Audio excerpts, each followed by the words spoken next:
Hey guys, Arjun Suri और आज की वीडियो में हम बात करेंगे find kth smallest element in an array. तो इससे पहली वाली वीडियो में हमने मिनी हीप बनाया था, ठीक है। उसके बाद फिर हमने प्रायोरिटी क्यू के बेसिक्स डिस्कस किए थे। उसी को यूज करते हुए हम ये वाला क्वेश्चन सॉल्व करेंगे। ये बहुत ही फेमस क्वेश्चन है, ठीक है। तो इसके बहुत सारे वेज हो सकते हैं सॉल्व करने के लिए। मैं आपको लिंक दे दूंगा डिस्क्रिप्शन में, ठीक है। सारे वेज हम डिस्कस नहीं करेंगे क्योंकि कभी भी मेनली अगर आपको क्वेश्चन मिलेगा तो डिपेंड करता है कि इंटरव्यूअर क्या चाह रहा है आपसे, ठीक है। तो ये हीप से भी सॉल्व हो सकता है, स्टैक क्यू किसी से भी सॉल्व हो सकता है। तो वो सारे वेज आप देख सकते हो, वो लिंक मैं आपको दे दूंगा। बाकी इस वीडियो में हम प्रायोरिटी क्यू को यूज करते हुए इसका सोल्यूशन लिखने वाले हैं, ठीक है। तो कभी भी किसी भी कॉन्टेस्ट वगैरह में अगर आपको ये क्वेश्चन आएगा तो सबसे ईजीएस्ट मतलब सबसे जल्दी आप उससे उससे सॉल्व कर सकते हो, ठीक है। तो कुछ नहीं होता, प्रायोरिटी क्यू में STL यूज करके हम उसको इम्प्लीमेंट कर लेते हैं, ठीक है। और सारी की सारी जो भी बेसिकली अरेंजमेंट रिलेटेड एल्गोरिथम होती है वो इनबिल्ट रहती है। तो वहाँ पे आपका काफ़ी टाइम बच जाता है लिखने का, ठीक है। तो ये वाला सोल्यूशन सबसे जल्दी अगर आपको सॉल्व करना है क्वेश्चन तब काफ़ी आपकी हेल्प होगी इसमें।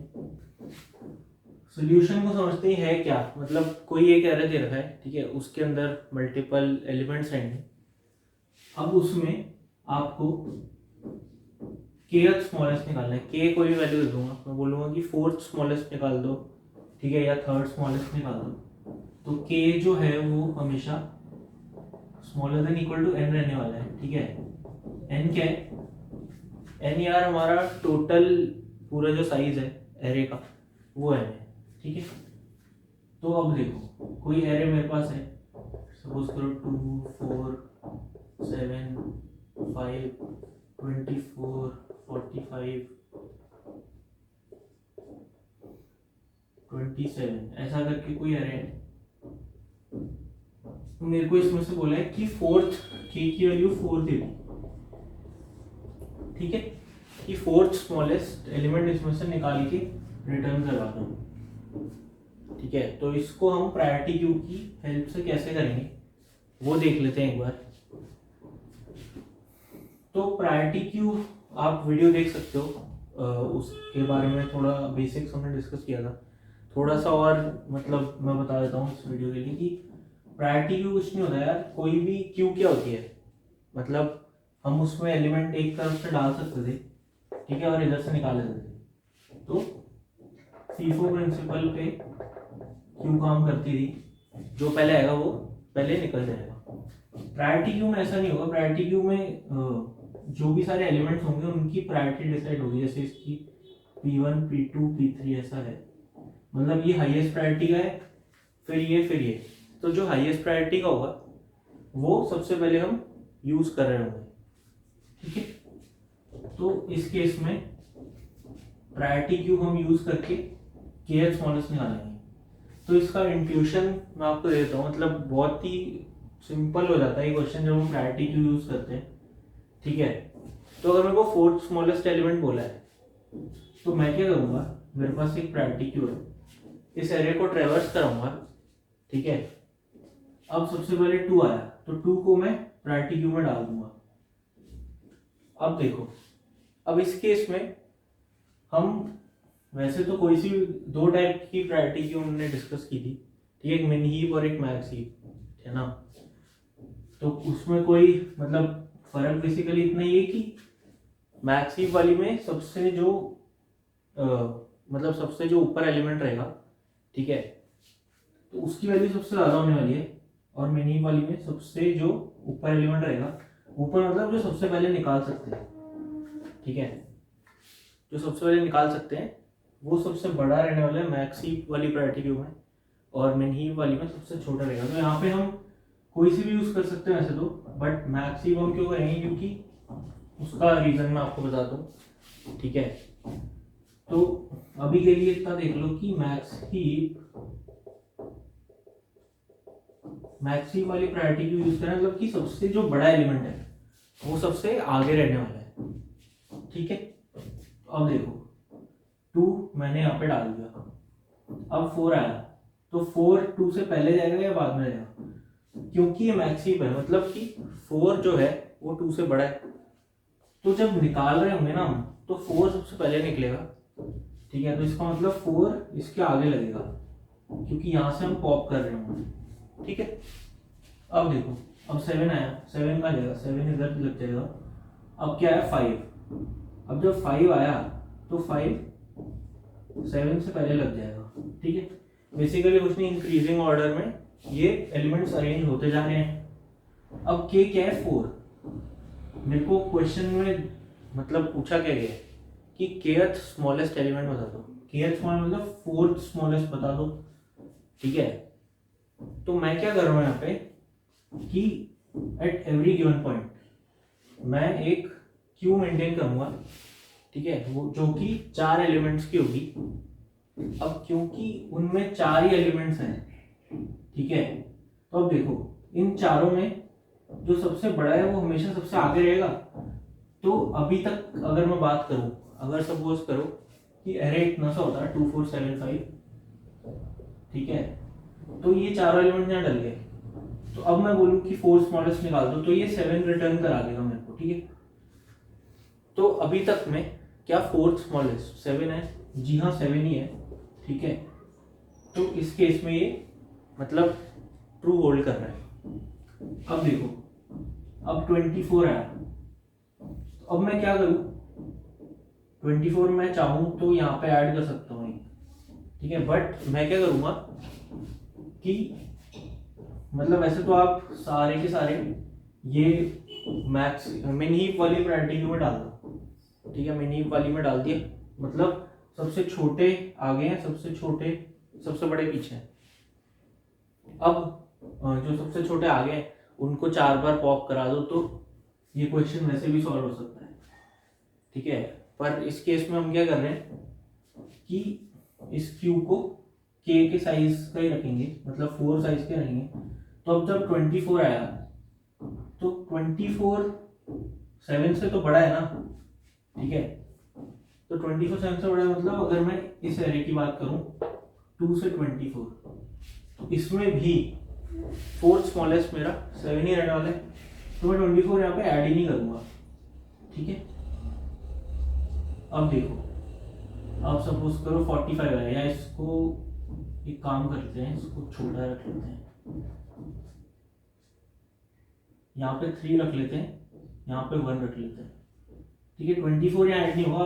अब क्या आया 3 आया, अब 3 आया, अब 3 जो है वो 7 से छोटा है, ठीक है, मतलब अगर इतने एरे की बात करूं मैं, तो यहाँ पे 4th स्मॉलेस्ट अगर मैं निकालूंगा तो क्या होगा, 2 3 4 5 हो रहा है, ठीक है। तो अब जब 3 जो है मेरा सबसे बड़े वाले से छोटा है, तो मतलब इन चारों में उसकी जगह बनेगी, ठीक है। अब जब जगह बनेगी तो किसी की जगह हटानी भी पड़ेगी, क्योंकि इसको हम के साइज का ही रख रहे हैं, ठीक है। तो जो 3 है वो यहाँ आ जाएगा, और मैं कहता हूँ कि 7 वाला पॉप करा दो, क्योंकि इसकी जरूरत नहीं है। जरूरत क्यों नहीं है? क्योंकि सबसे बड़ा एलिमेंट जो है, ठीक है, उसको अगर हम पॉप करवा देंगे, उससे छोटा हम इंसर्ट कर रहे हैं, तो इसका मतलब कि अब 7 तो नहीं हो सकता 4th स्मॉलेस्ट, ठीक है, क्योंकि 3 ने उसकी जगह ले ली है, तो 4 तो ये बन गए, 7 की तो जगह नहीं है, 2 3 4 5। अब देखो, अब 3 आया, यहाँ पे 1 आ गया। अब जब 1 आएगा तब क्या करेंगे, तब भी करेंगे क्या, 1 5 से छोटा है, जी हाँ छोटा है, मतलब जगह तो बनानी पड़ेगी, तो जब जगह बनेगी तो 1 तो सबसे पीछे ही आएगा। अब सबसे जो बड़ा है वो पॉप करा दो, ठीक है। अब बस ये एरे पूरा ट्रेवर्स कर लिया हमने। अब एट द एंड इस क्यू में बचा क्या, 4 एलिमेंट बचे हैं, 1 2 3 4, ठीक है।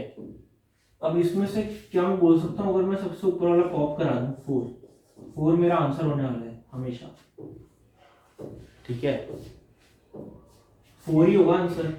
अगर इन चारों में, मतलब इस पूरे एरे में मैं देखूं कि 4th स्मॉलेस्ट कौन सा है, तो 1 2 3 4 4 ही है, ठीक है। तो एल्गोरिथम यही है मतलब काफ़ी सिंपल सी है वैसे तो, पर अगर आपको थोड़ा समझने में दिक्कत हो रही हो तो इसका कोड लिखते हुए समझ में आ जाएगा, मतलब ज़्यादा कुछ है नहीं।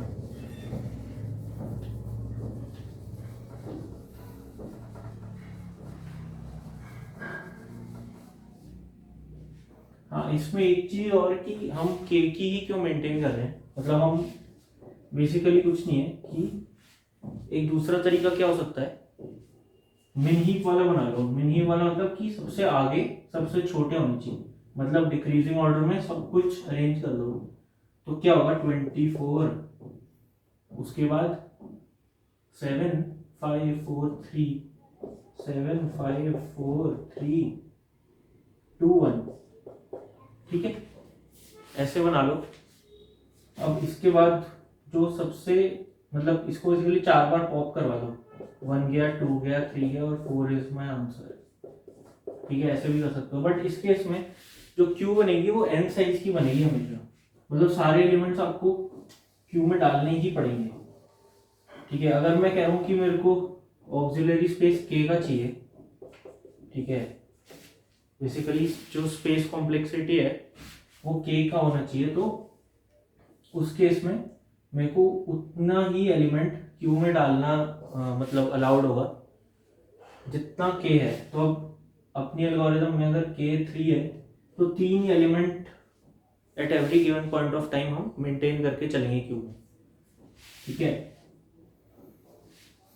तो अब इसका एक बार कोड डिस्कस कर लेते हैं, मतलब ज़्यादा तो कुछ नहीं, ठीक है। तो इंट kth स्मॉलेस्ट,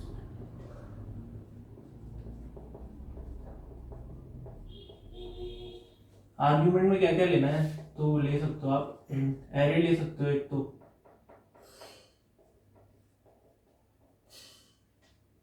ठीक है, इसका साइज ले सकते हो और k की वैल्यू ले सकते हो,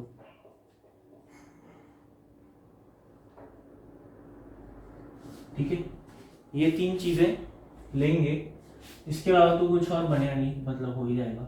अब देखो इसको ट्रेवर्स करना है तो सबसे पहले प्रायोरिटी क्यू बना लेते हैं। तो प्रायोरिटी क्यू जैसे मैं बोल रहा था कि STL से हम बना रहे होंगे, ठीक है। तो प्रायोरिटी क्यू का जो सिंटेक्स रहता है वो, मतलब सिंटेक्स एक बार चेक कर लेना, ठीक है। जावा में कलेक्शन से बना सकते हो आप, और C++ में STL से बना सकते हो। इसका कोड मैं आपको दूंगा, ठीक है, C++ वाला ही दूंगा। जावा वाला अब भी आप देख सकते हो, ठीक है, मतलब सेम सेम सा ही है, उसमें तो कुछ है नहीं रहता।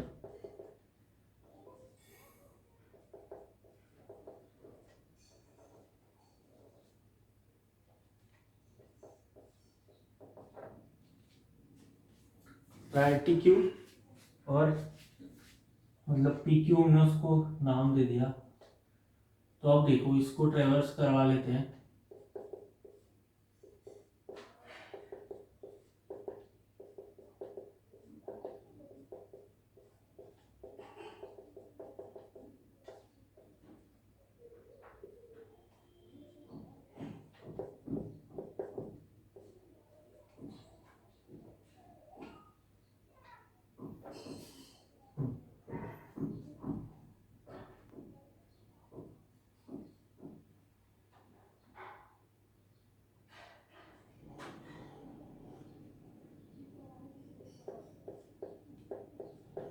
तो सबसे पहले जब ट्रेवर्स करवा रहे होंगे तो क्या देखेंगे कि, मतलब ऐसा देख सकते हैं हम, दो सिनेरियो बनेंगे कि अगर प्रायोरिटी क्यू का जो साइज है, ठीक है, वो बड़ा है किससे, के से। अगर प्रायोरिटी क्यू का साइज बड़ा है के से, मतलब कि जब तक तो के, तब तक तो सारे एलिमेंट्स डालते रहो, ठीक है। तो यहाँ पे हम एल्स वाला पार्ट भी लिख लेते हैं।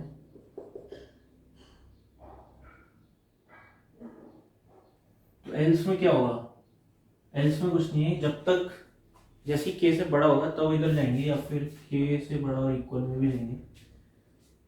अब के से अगर छोटा है, ठीक है, तब क्या करेंगे, सारे एलिमेंट्स नॉर्मली डाल दो, पी क्यू डॉट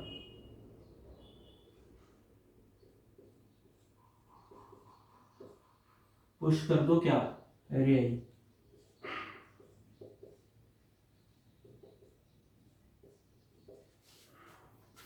ठीक है, तो इस केस में अगर के 4 है तो सबसे पहले 2 आएगा, तो यहाँ इसमें चल जाएगा, तो यहाँ आ गया।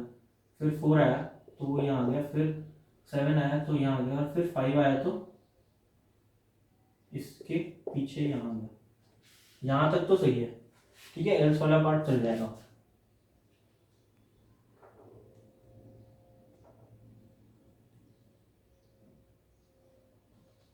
अब इसके बाद क्या होगा, इसके बाद अब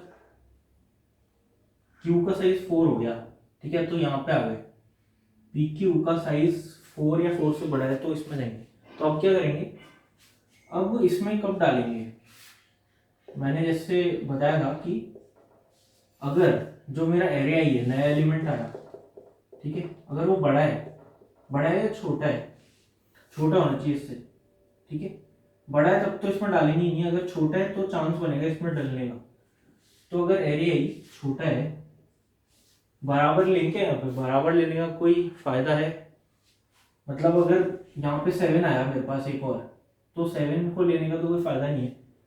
ठीक है, क्योंकि हमको कोई इंडेक्स रिटर्न नहीं कराना, हमको खाली जो भी सबसे मतलब 4th स्मॉलेस्ट एलिमेंट है उसका नंबर ही रिटर्न कराना है। तो बराबर लेने का कोई मतलब नहीं है। अगर एरे छोटा है इससे, किससे, इसके टॉप वाले से। ठीक है, तो पी क्यू डॉट टॉप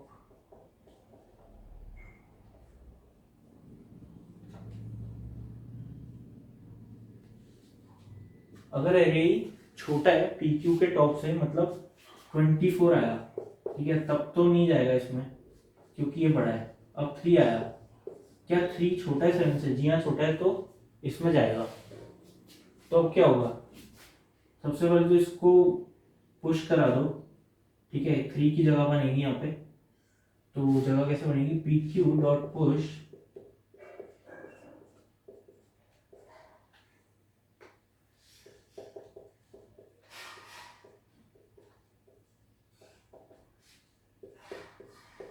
अब फिर क्या होगा, ये 3 यहाँ पे आ गया। ठीक है, 2 3 4 3 यहाँ पे आ गया। अब 7 हटाना भी तो है, क्योंकि हमेशा हमको के साइज की ही क्यू मेंटेन करके चलना है। तो पी क्यू डॉट पॉप क्या होगा, पॉप कुछ नहीं होगा, पॉप मतलब ये है कि सबसे ऊपर वाले एलिमेंट हम हटाएंगे। तो 7 यहाँ से हट जाएगा। बस इसमें और कुछ देख लेते हैं, वैसे तो हो ही जाना चाहिए। अगर खाली क्यू, यहाँ पे आप चेक्स वगैरह लगा सकते हो ऊपर कि अरे खाली है तो उसका तो कोई मतलब है नहीं। ठीक है, पर यूजुअली नहीं होगा। तो कोई अरे, ये सब वैलिड वेरिएबल है, और के जो है वो smaller than equal to n है। ठीक है, तब हम इसमें घुसेंगे। अब क्या कर रहे हैं हम, यहाँ पे प्रायोरिटी क्यू बना ली हमने। अब सपोज करो कि कोई ऐसा है 2 5 9 8 ऐसा, तो इस केस में 2 चले जाएगा क्यू में, फिर 5 भी चला जाएगा, फिर 9 भी चला जाएगा, उसके बाद फिर 8 आएगा तो इसके पहले चल जाएगा। ठीक है, हाँ। तो अब एंड में क्या रिटर्न करेंगे, एंड में रिटर्न करा दो क्या, जो भी हमारी क्यू है ना उसका टॉप मोस्ट एलिमेंट ही बचेगा। मतलब बेसिकली पूरा ट्रेवर्स करने के बाद हमारी क्यू में 4 एलिमेंट बचेंगे, और उन चारों में सबसे जो बड़ा होगा वही चाहिए हमको आंसर में। तो रिटर्न करा दो क्या, पी क्यू डॉट पॉप भी करा सकते हो और टॉप भी करा सकते हो, मतलब कोई एक ही बात है। ठीक है, इस सिनेरियो में तो यहाँ पे हम टॉप करा लेते हैं। मतलब बेसिकली जो क्यू है उसका जो सबसे टॉप मोस्ट एलिमेंट है वो रिटर्न करा दो, तो वो हमारा आंसर हो जाएगा। ठीक है, तो इस केस में 2 5 9 8 2 गया, 5 गया, 8 गया, फिर 9 आ गया, तो 9 को रिटर्न करा दें। तो 4th स्मॉलेस्ट यही है, ठीक है। तो इसकी ऑक्सिलरी स्पेस अगर कोई पूछे आपसे तो ऑर्डर के होने वाली है, ठीक है। मतलब एक्स्ट्रा स्पेस जो भी हमने लिए वो के साइज की ली है, ठीक है। अभी टाइम कॉम्प्लेक्सिटी और स्पेस कॉम्प्लेक्सिटी में ज़्यादा नहीं घुसता मैं, क्योंकि वो एल्गोरिदम्स में मैं डिस्कस करना चाह रहा था अलग से, ठीक है। बट डेटा स्ट्रक्चर में भी काफ़ी आते रहता है वो, तो देखते हैं उस पर एक अलग सीरीज एल्गोरिदम्स की बना के उस पर भी वीडियो बना सकते हैं। तो ये काफ़ी मतलब इम्पॉर्टेंट होता है, कोई भी आप एल्गोरिदम लिखोगे तो उसका ऑक्सिलरी स्पेस मतलब स्पेस और टाइम कॉम्प्लेक्सिटी अगर आपको पता होगी तो काफ़ी सही रहता है। तो कुछ कुछ वीडियोस मतलब वो एल्गोरिदम की सीरीज में अलग ही बनाने की सोच रहा था, उसका स्टार्टिंग पॉइंट ही मतलब ये रखना चाह रहा था, ठीक है। बट देखते हैं कैसे चलेगा। तो हाँ, तो अभी के लिए ये कि इसका ऑक्सिलरी स्पेस ऑर्डर के रहने वाला है, मतलब के साइज हम एक्स्ट्रा यूज कर रहे हैं, ठीक है, इस प्रॉब्लम को सॉल्व करने के लिए। और जो मैंने पहले बताया था जो मिनहीप वाला सोल्यूशन था, उसमें एन साइज की लिस्ट हमेशा बनानी पड़ेगी हमको, क्योंकि सारे के सारे एलिमेंट हम क्यू में डाल रहे होंगे। तो इस वीडियो में बस ये डिस्कस करना था मेरे को, ठीक है। मतलब ज़्यादा कोई कॉम्प्लेक्स क्वेश्चन नहीं है, अगर आप देखोगे तो इसका कोड मैं आपको दे ही दूंगा, और मैं आपको लिंक भी दे दूंगा जिसपे सारे सॉल्यूशंस हैं लिखे हुए, मतलब कम से कम 5 से 6 सॉल्यूशन तो इसके हैं जिससे आप कर सकते हो अलग अलग टाइम कॉम्प्लेक्सिटी में। तो सबसे आसान तो मतलब अगर किसी ने पहली बार ये क्वेश्चन को कर रहा है, ठीक है, उसको कुछ नहीं पता टाइम स्पेस कॉम्प्लेक्सिटी, वो क्या कहेगा, भाई क्या स्मॉलेस्ट एलिमेंट चाहिए तुमको, मतलब 4 स्मॉलेस्ट चाहिए तो सॉर्ट करा दो, ठीक है। सॉर्ट करा दिया, उसके बाद छोटे से बड़े रेंज हो गया तो 4th इंडेक्स का रिटर्न करवा दो, ठीक है। सोल्यूशन सही है, वो भी बिल्कुल सही है, बट इसमें बात वही आती है कि कॉम्प्लेक्सिटी चाहते हैं कोई भी इंटरव्यूअर है कि वो आप कम से कम करो, ठीक है, नहीं तो कोई भी कर लेगा, तो फिर काफ़ी सारे सोल्यूशन निकल करके आते हैं। तो आप देख सकते हो उस लिंक में, ठीक है। तो इस वीडियो में बस इतना ही था, और अगर आपको ये अच्छा लग रहा है तो आप शेयर कर सकते हैं वीडियोज़, और लाइक करेंगे तो एल्गोरिथम में थोड़ा हेल्प हो जाता है, ठीक है। बाकी तब तक के लिए आपको बताइए, मज़े में।